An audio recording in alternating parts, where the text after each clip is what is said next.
know, and the other brothers did not know that she was really not their sister. All right, that's a long story. That's not the kind of thing that gets into horror. I love this story, though. Yeah. Anyway, there's nobody out here that doesn't love. I can tell you a funny thing really about being developed in that particular picture. When Huston resolved that all the actors had to come to the set, whether they were on the work that day on the schedule. So one day, somebody came up to me and said, "Hey, you're in the next scene." I said, "What scene is that?" The scene is that John is making for you. I said, "What scene is that?" And the scene was that I was supposed to chase after Joseph Weissman, who had stolen the horse from Audrey Hepburn, and I was supposed to be this great horseman. So I was mounting a horse without a saddle and given 2 horses with ropes in my left hand. Well, I thought, okay. So I went over to John Huston and I said, "Well, just how far out of camera range do you need me to ride this horse?" He said, "You see those rocks out there?" I said, "Those rocks out there? It's about a mile away." And I thought, oh my God, he's challenging me in some way from masculinity. So I said, okay. So I leap on the horse, and Lancaster Holt gives me 3 ropes with 3 horses behind it. I kick the horse, it goes, they stay, I go, boom, jackknife over.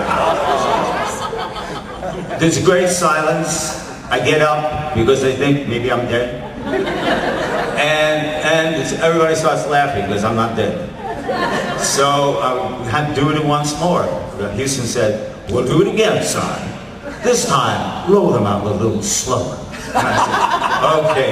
So I jump on, I get on the thing, and I start riding in a nice canter, very, very smoothly with 3 horses. And then suddenly the horse I'm on bolts ahead, and I'm holding 3, and it's gone, and I whoop,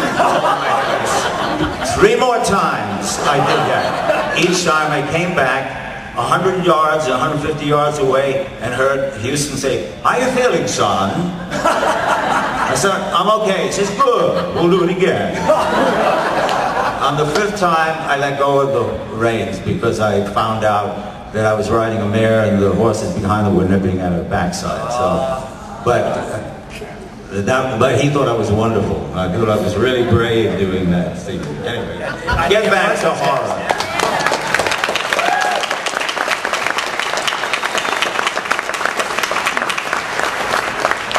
No, he actually found out, told me later through the assistant,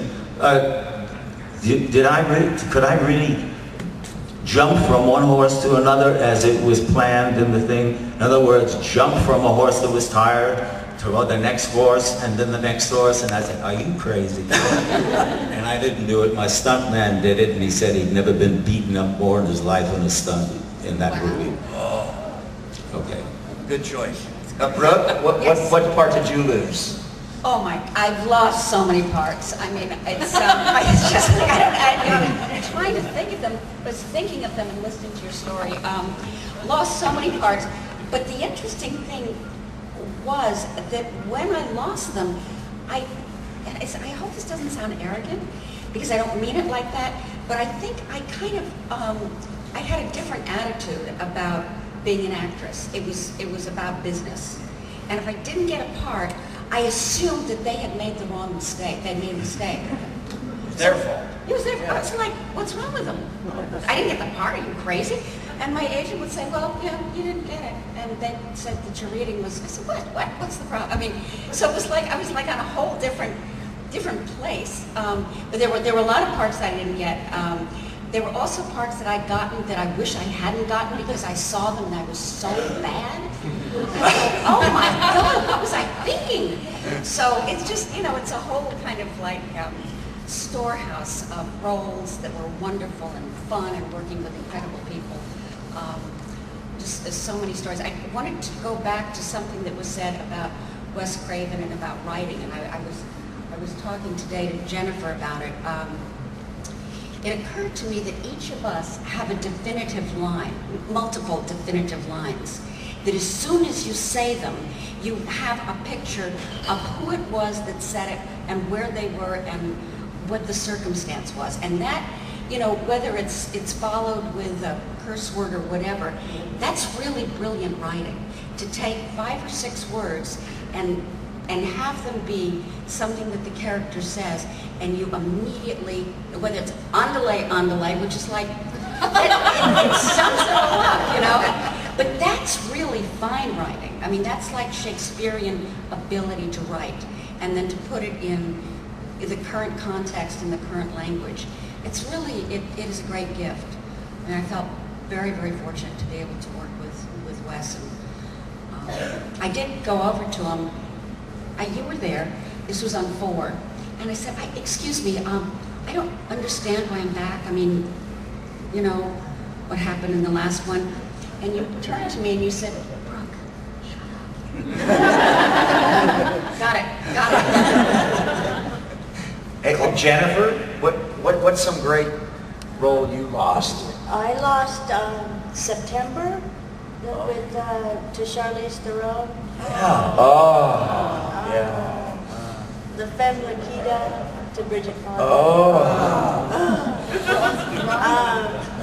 They wanted me to read for Tomb Raider, but I knew not to go into the room for him to kick my ass. In a good way, you know. I have my turn. And there's a third one.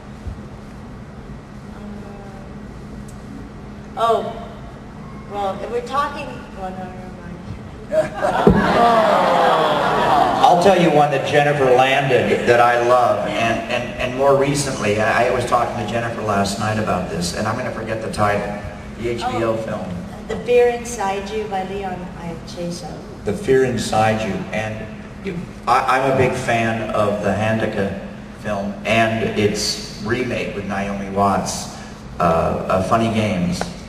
And I also like Strangers, and yet Jennifer's HBO film was actually the precursor to all of these. And it's an extraordinary film, and it's still around, and if you ever see it, it's so frightening and wonderful, and it's maybe one of the, for me, one of the top 5 home invasion, you know, genre films. Heather, what's a big part that you lost that we don't know about? You never know how close you are to getting it. You do go on lots of auditions.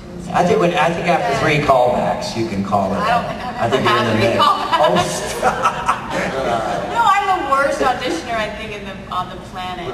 I think one time I got to read for a movie called Agnes of God, and oh my gosh, and I remember just wanting it so badly. And sometimes when you want something that badly, you hijack yourself. You know, you just get too nervous or you try too hard sometimes.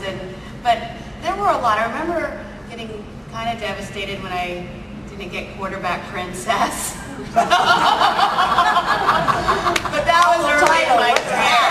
So, I mean, who did that? I can't remember. I can't. Who was it? Helen Hunt. Yeah, Helen Hunt. Helen Hunt. She and I were like, I always had to breathe against her.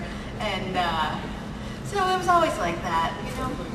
It's strange because it happened to me recently in the last month with projects that haven't been made yet. But for me, because I love contemporary fiction, I lost out. I was probably down in the final running for Last Detail.